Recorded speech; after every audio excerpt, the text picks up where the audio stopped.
Earlier on the news, we told you that following a breakdown of a peace agreement between some communities in Katsina State and local bandits, about 3 villages, or should I say communities, were actually attacked, precisely Malumfashi Local Government Area in Katsina State. And so we have Jamil Mabai, who is standing by to share some details with us. Jamil, yes, we're glad to finally have you, and of course, audio quality from your end. Tell us more about the security situation in the affected communities.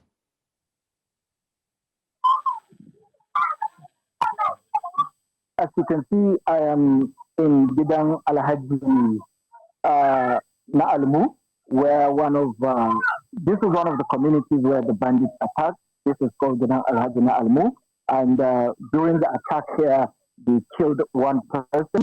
And as you can see behind me, you can see his family members there receiving condolences and what have you. From this community, they went again to another community, which is less than a kilometer away from this community, where they also killed one of the vigilante officers in that community, and also shot one of the vigilante people there. And to give us more information on the attack is one of the vigilante members who was shot that was able to recover, so he can tell us a bit about what happened. So I'm going to take us in the command. Okay. So ga mana me ya faru? Abin da ya faru muna idan abokan mu ana mun zo za mu mun zo muna da aka ce mana ga mutane sun zo muka fita don su fi ƙauyen mu muna kan ƙauyen mu zaune sai ga su Allah ya kai nan inda muke ne faru da kan da kaje sun kasa mutum ɗaya nan nan ba ana zama mutunci a cikin kan fa wurin ku kan ma gurin sun kashe sani na sun harbe ni a ina suka harbe ku hannun da magani. Okay. da hannun ma sana gida Okay. kuma sun yi kurmi da ɗauki mata muka zo muka nuna da mu yarda ba muka yi fito na fito da shi Allah ya hana su ɗauke. Okay. So just to give you a brief to summarize what he says, they were having a wedding ceremony when the bandits came, and when they came, they first attacked this community, like I told you, from where they went to his community. And when they were attacking this community, they heard the gunshot and they were prepared to repel the bandits' attack. But when bandits reached his own community, they shot his brother in the head and died there and then. And also he was shot in his hand. You can see the bandage and what have you. And again, another person was shot, but is now receiving medical treatment in Katsina State. And again, he said they tried to kidnap their women, almost 15 of them, but they were able to rescue their women. So one thing I have learned, from the attack here is, they had a peace agreement with these bandits, but a week after the peace agreement, the bandits to their community and ransacked virtually all their cattle. Almost 200 cattle were ransacked. And the following day, the bandits also came back and asked them to give them some money for protection.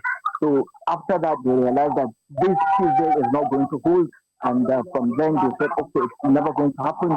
They went back and carried their own weapons and decided to defend the community. So, contrary to the reports that were circulating yesterday, that almost 20 people were kidnapped or were abducted from these communities, we can now confirm that no person was abducted, even though the attempt for the abduction happened, but they were able to rescue those abducted families before the bandits could take them away. So this is the current situation here. The family of the deceased vigilante is in condolences, and this is all we have for now. Okay, Jamil, before I let you go, just one question. Any idea why the bandits failed to uphold their own bargain of the peace deal between them and these communities? This has always been, the point of concern, especially from experts and from those who have experience when it comes to negotiating with these Fulani bandits. Some of them have this natural habit of not upholding the trust. And, like we've always told people, at that particular time when the bandits fought for this peace agreement, they were pushed back due to military offensive, due to government collaborative efforts in tackling insecurity in this region. The fight was taken to them and they were being defeated. They were being prevented from accessing access to markets and what have you.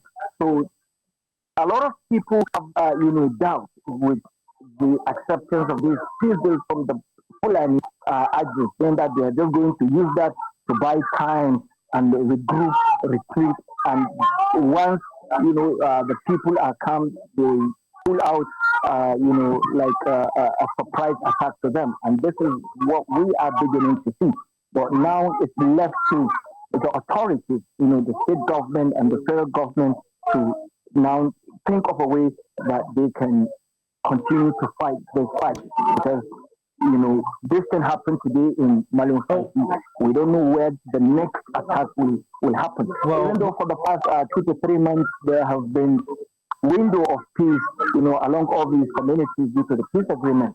But for the first time, the Fulani bandits are the one breaking that peace pact that was, they had with these local communities. Jamil, we can't say, exactly why the Fulani bandits decided to break the peace agreement that was done. Jamil, we see how vulnerable these communities are. We just hope that some sort of protection or security beef up will be done to ensure that lives are saved in those affected communities. Of course, a well done job from Jamil Mabai, a correspondent in Katsina State. We hope to track back with you to get more details, of course, as we'll be sharing it with our audience in subsequent bulletins.